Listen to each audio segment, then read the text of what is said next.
Hello, everybody. Well, I hope everybody's having a really great day. I wanted to turn the camera on and respond to a fascinating question that I received via email. The person, I contacted this person and asked if I could read their email or part of it, the part that had this one question in, on video in order to, as basically a launching point for my own response, and I received the affirmative. So here we go. Um, what do you do with personal, spiritual, and numinal experience or evidence? What do you do with this type of evidence? It goes on to say, I have personally experienced what would be called a spiritual moment. The experience itself was utterly overwhelming, totally indescribable, and absolutely neutral. Indeed, it was probably neutral precisely because it was so intellectually overwhelming.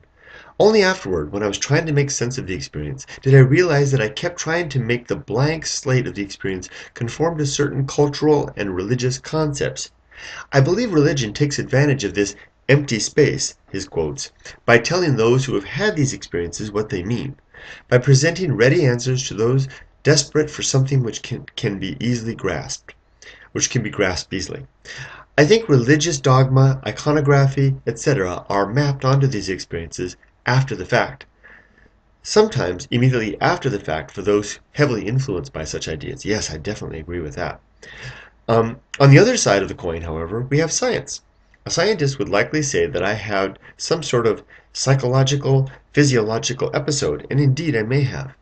I tend not to think so, however, as I have no history of such events. I've not had one since, and I was utterly lucid during the whole experience. The event was wholly phenomenological, in other words, personally experienced and completely outside of my control. I have no evidence to show, and I cannot reproduce the results. Dismissing personally experienced evidence because it is unable to be reproduced and peer-reviewed seems similarly dogmatic as letting religion hijack your experience. Interesting point there, huh?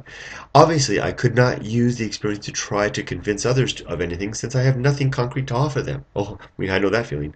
But that still leaves me with my experience.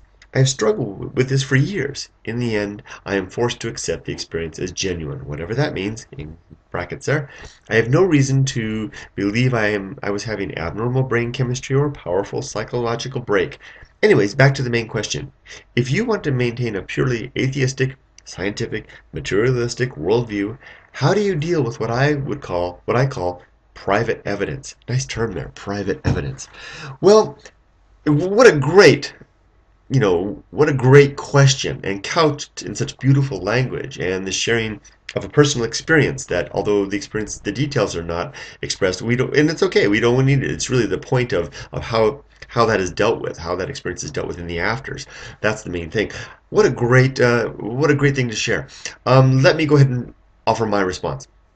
First of all, let me lay the foundation down by saying that individually, I do not trust myself. I believe that I am capable of lying to myself and misleading myself. Jangling sparkly things in one direction to basically distract me away from what may in fact be happening. And I don't even need to look very far back. I can't say that my age has offered any remedy to that. I only have to look back to last month for a nice example of that. And I'll give you one, maybe two examples before we go on. Last month, if you're familiar with my YouTube Bullet Train channel, I encountered a rusting heap of a car out in the woods at the end of a deserted, abandoned road, been sitting out there for 20 years or so, and I was convinced that there was a murder scene. It was a murder scene. I saw a blood-stained, what seemed to be a blood-stained seat where someone seemed to have been shot. It looked so much like it, and I actually turned this into the police, and they came up and later told me that they investigated, told me that it wasn't blood. In fact, what I saw was rust, although they agreed it certainly looked like a crime scene. Now, I was so taken in by my conviction that what I had seen was a crime scene that I let myself run free with the thing, and I have the experience, and I never want to forget this experience because it really makes me realize how vulnerable I am to experience and conclusion, and how dangerous it is to make conclusions without really having a good basis for belief. I not only did I believe that a murder scene had occurred, I had convinced myself, my body had a physiological reaction. I'm sure that the adrenaline was pumping, my heart rate was moving. I could feel my body tensing up and ready for the fight and flight thing, as though the murderer was there. The excitement, the adrenaline, the whole thing. I even almost had a near spiritual experience as a pair of crows flew over the car just after I realized I had this moment of realizing, hey, this is a crime scene, cawing like crazy, caw, caw, caw. And I had this moment. I was thinking, are you telling? It's like the rainbow guy. What does it mean? Are they telling? Are the crows? Are the crows the harbingers of doom? Are you telling me that this really is a crime scene? Are you connected to the spirit somehow? This really happened to me last month. I didn't go into it in that kind of detail with anybody, but I had that experience, and I left. I made a video on my way out. I didn't show the crime scene until later, after I learned from the police that it wasn't a crime scene. I made a video going out, and I stated in the video that I was 99.9% certain, certain as a person could possibly be, that a murder had occurred in that car.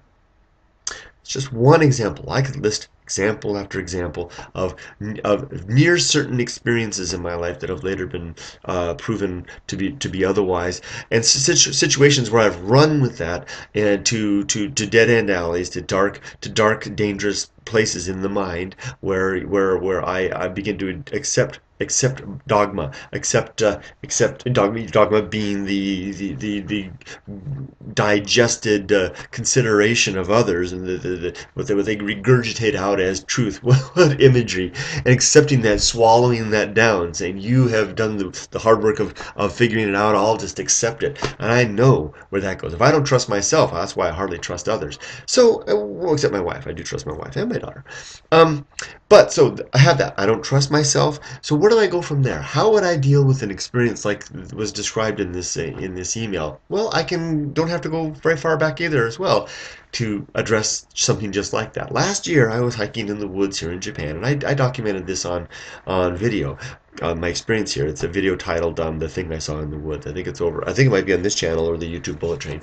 But deep in the woods at the end of way off. I wasn't even on the trail anymore. This abandoned mountain trail, from centuries back, and I had completely lost the trail. It had disappeared, and I was deep in the woods all by myself, way the heck up in the nowhere. And I encountered what the Japanese call a yokai, which would basically be it would appear to be a supernatural.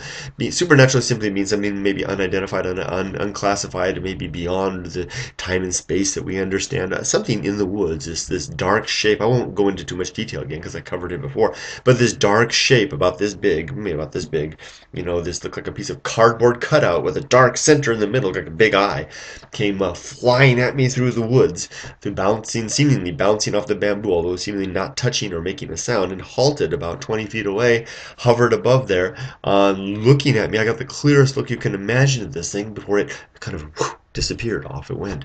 I chased after it. It was gone and disappeared without a sight. The whole thing was captured on video because I was making a vlog at the time when the thing came, and I go, wow, there it is. What the heck is that? I came back, and my heart, similar to the car thing, my heart was beating. The whole biological, psychological cascade of results happened. Now, how did I handle that situation? Well, I handled it similar to the way the person who sent me the email, did. I take that circumstance, I describe it as the thing I saw in the woods. I saw something, I describe it just as I did to you now. If people ask me in more details, I'm happy to give it, but that's about all there is.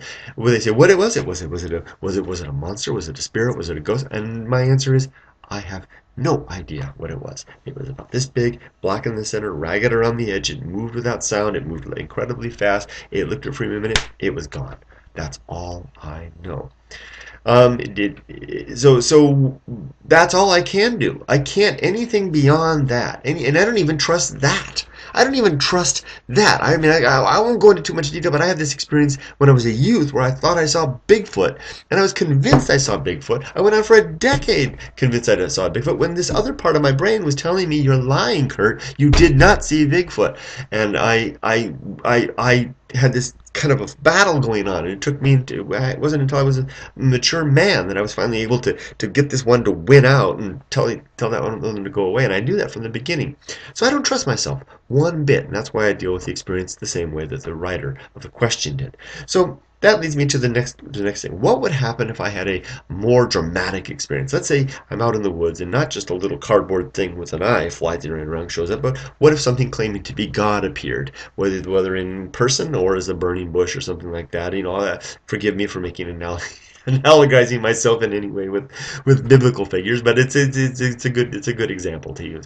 What would happen if that happened? Well, if I was Moses, for example, and the bush appeared, well, I am the Lord God, and I'm going to give you this thing. And if the commandments, if the tablets appeared, that would be pretty interesting. But even that, I mean, we all know about Joseph Smith and the little glass and the stuff like that. So even having the tablets that mysteriously take back to heaven, I mean, whatever happened to those tablets? That isn't enough. But let's get back. I digress.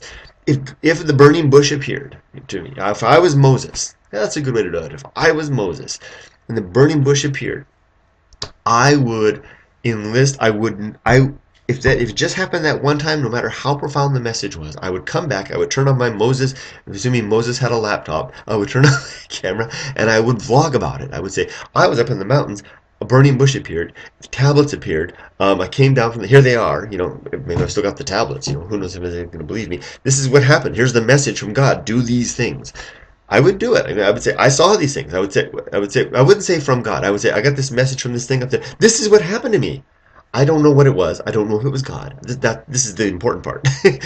If in case I'm sure you don't need me to tell you when the important part is, but this is the important part. I wouldn't say it's from God. I would say it's from something that claims it's God, and it gave me these tablets. Here they are. It's got these messages. Now you know as much as me. That's all I would do. Sure, I would talk about it later, but I would always couch it with the language of uncertainty and the language of fact, and in the verbiage of fact. I would take care to recite the story exactly as it had happened. Even then, I would tell people I don't trust what I saw. I could have been hallucinating. But if I wanted to go further than that, let's say that this burning bush would actually have a dialogue with me, and it could actually listen to what I was saying and maybe even respond. What would I say to it? I would say, okay, listen, burning bush, you've given me these tablets. You've got these messages on. You say this is really important. We've got to do.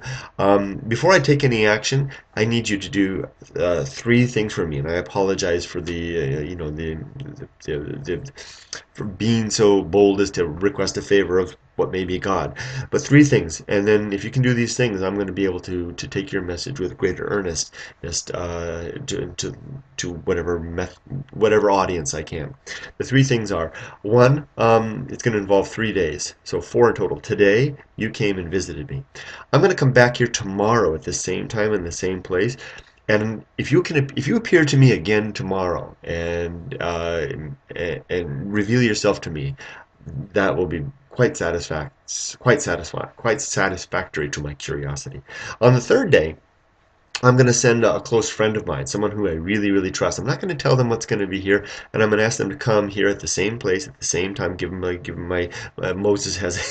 Within the time of Moses a GPS. I say, here, give him my GPS. Here's the coordinates, the Google Map coordinates. Come here, and if he comes back and tells me someone I trust, and I'm going to say, hey, listen, you can tell me whatever you saw. I won't think you're nuts. And if he comes back and tells me that he saw you and that you told him the same message, him or her, that'll be wow. Wow, amazing.